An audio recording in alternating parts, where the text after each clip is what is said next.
السلام عليكم ورحمة الله وبركاته. أنا أصحابتي ku xiran YouTube-kayga Faahiye. Aad baa idin salaamaya maalin wanaagsan oo maalin kale oo qurux badan. Sida aan ku soo aragtay maanta waxaan rabaa inaan kula wadaago buuggaas magaciisu waa fahamka nafteena waa furaha nolosheena. Runtii waa buug aad u qiimo badan sanadkan akhriyay 2022ka. Buuggan waxaan kula talin lahaa qof walbaba in Soomaaliya oo dhalinyaro ah waliba inuu akhriyo, qof kasta oo akhrin karaya.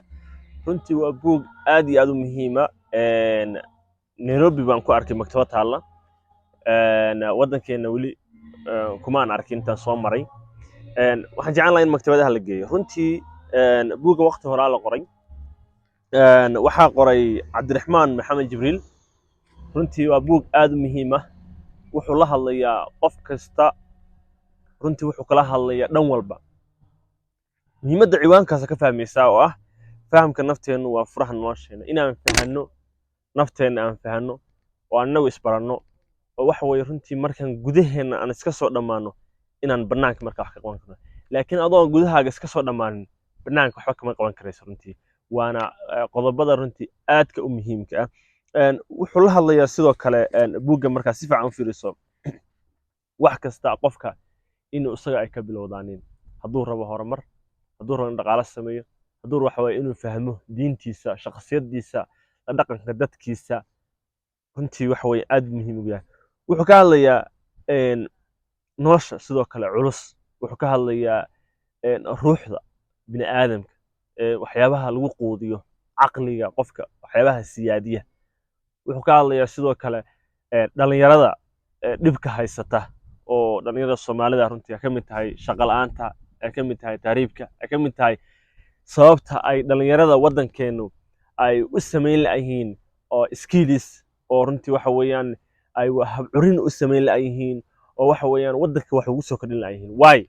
taasoo runtii aad iyo aad uu uga hadlayaa. wuxuu sidoo kale uu ka hadlayaa quraanka. runtii inuu qofku quraanka uu barto uu fahmo waxay taasi ka kaabaysaa runtii inuu qofku sidoo kale uu garto sababtu u nool yahay, sidoo kale uu noqdo qof iimaan leh oo ruux leh inuu noqdo runtii oo ruuxdiisu ay tahay ruux iimaan leh oo waxyaabihii lagu quudi jiray dhan oo leh. runtii buuggan wuxuu ka hadlayaa runtii oo kale diinta iyo xiriirka ka dhexeeya aadanaha, diinta iyo xiriirka ka dhexeeya runtii waxa weeye psychology-ga. wuxuu ka hadlayaa runtii nafsadda iyo qofka ma garanaysaa camalka wanaagsan. cilmi nafsigu muxuu yahay, sideese qofku muxuu yahay cilmi nafsigu, si u shaqeeyaa. saamaynta wax aan ku fakarno oo runtii ayadana aad iyo aad u cajiibsan oo si qoto dheer uu runtii uga hadlayo. dabeecadda nafsadda iyo runtii aadanaha, haybta aadanaha, karaamaynta alle uu insaanka runtii waxa weeyaan uu karaameeyey. baahida insaanku ee ku saabsan ilaah iyo wax la caabudo.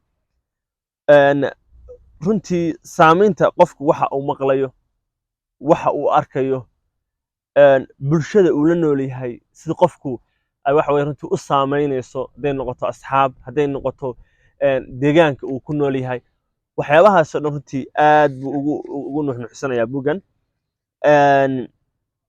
sida qofku uga faa'iidaysan lahaa maskaxdiisa oo qofku wax u curin lahaa ayuu sidoo kale runtii buuggan uu ka hadlayaa. raaxada nafsadda ee xagga diinta ah ayuu sidoo kale waxa buuggan ka hadlayaa. nafsadda Soomaalida iyo maanta runtii sidaa u noolnahay, waaqicaan ku noolnahay, burburkii dhalinyarada oo runtii aan ognahay waddankeenu markuu burburay in guryaha keliya aysan burburin, laakiin sidoo kale ay burbureen qalbiyadii dadka oo runtii u baahan in dadka qalbiyadooda runtii waxa weeyaan la dhayo oo waxyaabihii lagu dheeyey runtii waxa weeyaan dadku ay helaanin ay aad bay muhiim ugu tahay.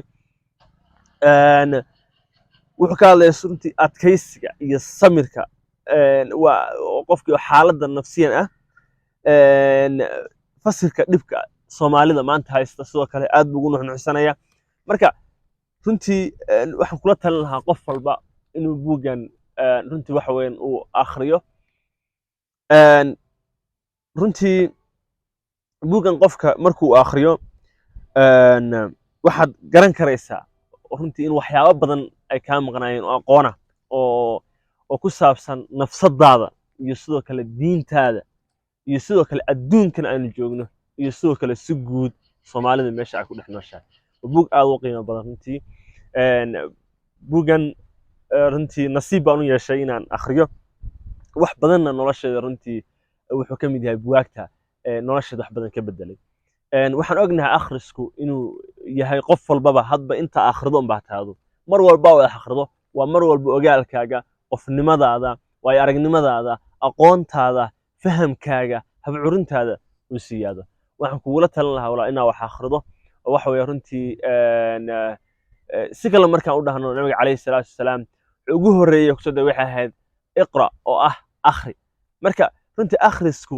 meesha uu ka taagan yahay waad arkaysaa inagoo oo runtii maadankana aan waxa weeye runtii inaan akhriska aan meel weyn aan iska gaarsiino runtii si aan wax badan aan u baranno mar walba aad akhrido waa mar walba runtii waxa weeyaan aad wax badan aad fahanto oo adduunka aad wax ka fahanto runtii dhaqaalahaada wax ka fahanto aqoontaada iyo waayo aragnimadaada sidii aad go'aan u qaadan lahayd aad ka fahanto marka akhrisku muhiim weyn buu inoo leeyahay intaas kusoo gabagabanayaa asalaamu calaykum waraxmatullahi wabarakaatu